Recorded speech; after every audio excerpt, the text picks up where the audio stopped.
வணக்கம் நேயர்களே. இந்த வீடியோ தொகுப்பில் வியாபார வசியம் ஏற்படுத்தக்கூடிய ஒரு சின்ன சாம்பிராணி தூப பிரயோகத்தை தான் நம்ம பார்க்க போகிறோம். இது எப்படி பண்ணுறதுன்னா, கொஞ்சம் போல் லவங்கப்பட்டை எடுத்துக்கங்க.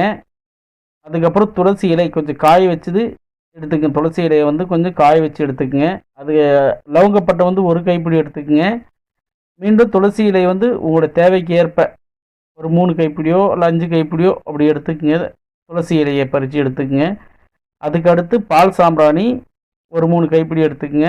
இது 3 பொருட்களையும் ஒன்றா சேர்த்து மிக்ஸ் பண்ணி வச்சுக்கோங்க. நீங்கள் எப்பெல்லாம் இந்த சாம்பிராணி போடுறீங்களோ அது கூட இந்த நீங்கள் கலந்து வச்சுருக்கக்கூடிய பொருட்களை வந்து அந்த சாம்பிராணி கூட சேர்த்து புகைச்சி விட்டீங்கன்னாக்க கடைக்கு வந்து வாடிக்கையாளர்கள் வந்து வந்துக்கிட்டே இருப்பாங்க. இது உங்கள் கடையில் பொருள் வாங்கினா நல்லாயிருக்கு, மனசுக்கு வந்து நிறைவானதாக இருக்குதுன்னு சொல்லிட்டுன்னு அவங்களோட மனமாகப்பட்டது யோசிக்கும். அப்போ உங்கள் கடையில் பொருள் வாங்கிட்டு போகிறது தான் நல்லா இருக்குன்ற ஒரு மனநிலைக்கு அவங்க வருவாங்க. அப்போ உங்களுக்கு வருமானங்களாகப்பட்டது ஏற்படும். இந்த வசிய தூபத்தை வந்து புகைச்சி விட்டீங்கன்னா இந்த மாதிரி நன்மைகள் நடக்கும். இந்த நீங்கள் கடை திறந்த உடனே சாமிக்கு பூஜை பண்ணுவீங்க இல்லையா, அதுக்கு முன்னே இந்த மாதிரி சாம்பிராணி வந்து புகைச்சி விட்டுக்குங்க. புகைச்சி விட்டுட்டு பூஜை பண்ணிக்கங்க. அதுக்கு அடுத்து சாயந்தரம் இருட்டு கட்டுற டைமில் 6 மணி 6:15 இந்த மாதிரி சாம்பிராணி புகைச்சி விட்டுக்கிட்டு பூஜை பண்ணிக்கிட்டு நீங்கள் இதை வந்து அன்றாட வாழ்க்கையில் தினந்தோறும் வச்சுக்கிட்டு வந்தீங்கன்னாவே போதும். அன்றாட நடைமுறையை வச்சுட்டு வந்தீங்கன்னா போதும். நல்ல சிறப்பான பலன்கள் கொடுக்கும்.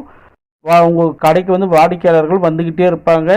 கடையில் வந்து கூட்டம் இல்லை, வியாபாரம் இல்லைன்ற பேச்சுக்கே இடம் இருக்காது. அதனால் இந்த விஷயத்தை வந்து பயன்படுத்தி பாருங்கள், நல்லதே நடக்கும்.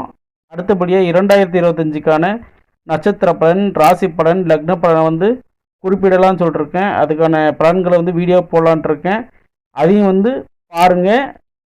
குறிப்பிட்ட ஒரு 2 நாட்களுக்குள்ளே 12 ராசிக்கு உண்டான பலன்களும் 27 நட்சத்திரத்துக்கு உண்டான பலன்களும் 12 லக்னத்துக்கு உண்டான பலன்களும் வந்து பதிவிட்டுறேன்.